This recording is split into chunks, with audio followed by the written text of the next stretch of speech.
Selamat malam Sobat Investor, berjumpa lagi dengan saya Yanto Kusdiantono, Redaktur Pelaksana idxchannel.com di program Top 5 IDX Channel. Mengulas berita-berita terpopuler yang tersaji di idxchannel.com. Pasar modal tanah air kembali dipenuhi berita panas dari berbagai emiten dan kebijakan pemerintah. Kenaikan spektakuler saham GJCO atau GOSCO hingga 261% dalam 6 bulan terakhir membuat publik bertanya siapa sebenarnya di balik pengendali utama perseroan. Di saat yang bersamaan saham CBRE justru terjun bebas dengan ARB 3 hari beruntun di tengah klarifikasi Raja dan pengusaha Happy Hapsoro yang membantah segala keterkaitan dengan perseroan. Selain itu, pasar juga tertekan aksi jual dari saham-saham big cap milik konglomerat yang memicu koreksi IHSG sebesar 0,58% ke level 8.179 pada Selasa lalu. Ini diperburuk oleh tekanan regional dari indeks Nikkei yang anjlok 2,68%. Di sisi lain, manuver pengendali emiten berkode DADA atau DADA yang menjual 70 juta saham menjelang koreksi beruntun memunculkan dugaan pola pump and dump atau pom-pom kita mengenalnya. Sementara itu, isu pengembalian 70 triliun rupiah anggaran program makan bergizi gratis oleh BGN diluruskan oleh Menteri Purbaya Yudi Sadewa yang menegaskan bahwa dana tersebut justru belum dialokasikan dan penyerapan anggarannya masih rendah.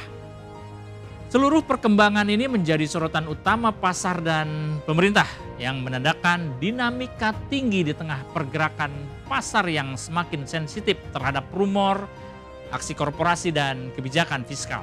Kami sudah merangkum berita-berita terpopuler tersebut untuk Anda, Sobat Investor. Berikut Top 5 IDX Channel hari ini.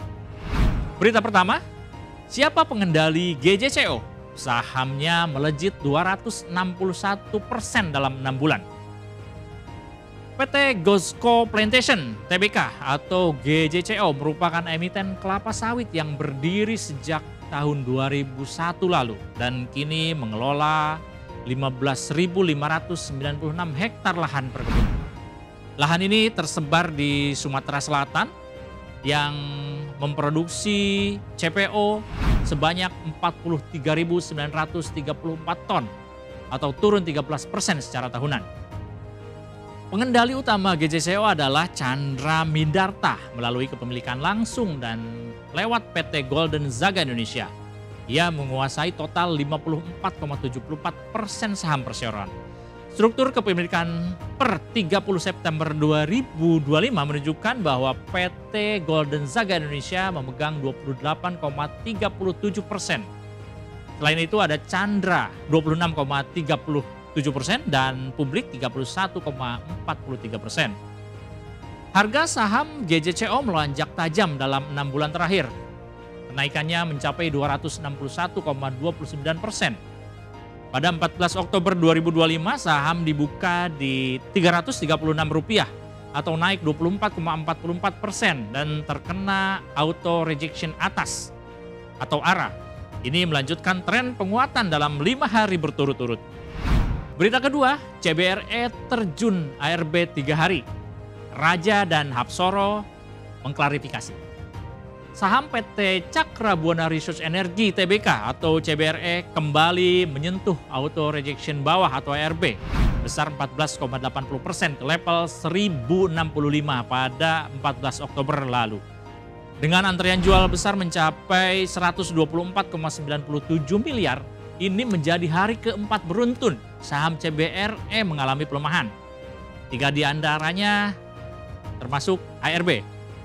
Pelemahan terjadi di tengah klarifikasi PT Rukun Raharja atau Raja dan pengusaha Happy Hapsoro yang membantah rumor keterkaitan dengan CBRE. Raja menegaskan bahwa tidak ada hubungan kepemilikan atau afiliasi maupun kerjasama bisnis dengan CBRE. Perusahaan juga mengimbau publik agar waspada terhadap spekulasi tak berdasar dari media sosial atau forum-forum investasi.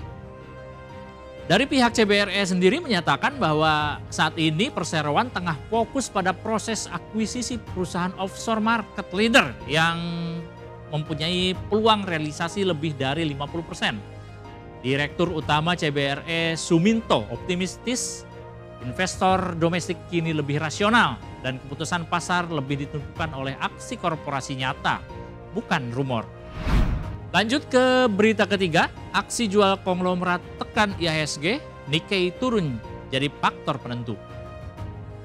Indeks harga saham gabungan atau IHSG tergelincir 0,58% ke 8.179 pada 14 Oktober 2025 setelah sebelumnya sempat menyentuh rekor baru. Tekanan jual dari saham big cap milik konglomerat menjadi penyebab utama. Saham emiten cuan misalnya anjlok 7,94%, kemudian CDIA turun 6,58%, lalu BRPT juga melemah 5,70%. Sementara TPIA dan Brand juga ikut terkoreksi.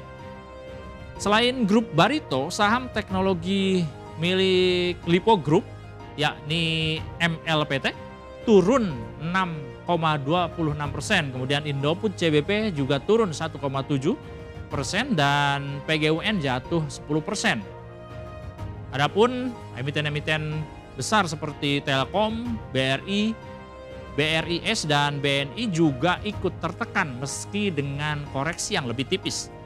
Pengamat pasar Michael Yoh menyebut penurunan ini dipicu aksi ambil untung atau profit taking dan tekanan eksternal dari bursa regional, di mana indeks Nikkei Jepang anjlok 2,68% akibat ketidakpastian politik dan tegangan dagang antara Amerika Serikat dan Cina. Aksi ini memperburuk sentimen pasar. Berita keempat, pengendali jual 70 juta saham dada sebelum ARB beruntun. PT Karya Permata Inovasi Indonesia atau KPI, pengendali PT Diamond Citra Propertindo atau DADA kembali melepas 70,2 juta saham tepat sebelum saham DADA mengalami ARB 3 hari berturut-turut pada 10 sampai 14 Oktober 2025 lalu. Transaksi ini dilakukan di harga Rp165 dan Rp178 dengan total nilai sebesar 12,16 miliar. Porsi kepemilikan KPI kini turun menjadi 56,62% dari sebelumnya 57,56% dan secara total telah menjual lebih dari 700 juta saham sejak Juli 2025. Sebelumnya, kepemilikan KPI mencapai 66,36%. Kenaikan tajam harga saham DADA dipicu rumor masuknya investor besar dari Jepang dan Vanguard lewat skema backdoor listing. Analis saham William Hartanto menduga ada pola pump and dump atau pom-pom di mana harga saham didorong naik lewat sentimen positif sebelum perlahan dilepas ke pasar. Berita kelima, isu BGN kembalikan 70 triliun rupiah. Begini kata Purbaya. Menteri Keuangan Purbaya Yudi Sadewa meluruskan kabar yang menyebutkan pengembalian dana program makan bergizi gratis atau MBG oleh Badan Gizi Nasional atau BGN. Purbaya menegaskan bahwa dana 100 triliun yang dikembalikan bukan anggaran real, melainkan dana yang belum dialokasikan. Fokus Kementerian Keuangan saat ini adalah penyerapan anggaran MBG sebesar 71 triliun per awal Oktober yang ternyata baru terrealisasi 29% atau sekitar 20,6 triliun rupiah. Dan bahkan disebut bahwa hanya 23% oleh Purbaya. Ia memberi sinyal kemungkinan pemotongan anggaran bila penyerapan tidak membaik hingga akhir bulan. Sebelumnya, Kepala BGN Dadan Hindayana menyebut bahwa pengembalian 70 triliun kepada Presiden karena anggaran tak terserap untuk tahun ini. Program MBG telah menjangkau 31,2 juta penerima hingga 3 Oktober 2025 lalu.